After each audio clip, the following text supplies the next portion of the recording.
Hi there, it's Gia here with my 1-minute vocal tip of the week. This tip is called yawning. When we sing, it's important that we create as much space in our mouths so that the voice can resonate properly. And we can do this by yawning. When we yawn, we automatically lower our larynx and at the same time raise our soft palate, which is sort of the soft part at the back of the roof of your mouth.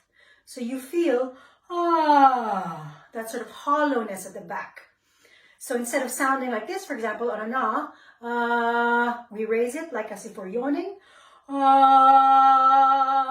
Straight away, a lot more resonant. As if we're singing in a church and our mouth is the dome of that church. So when we sing, open your mouths and feel like you're yawning.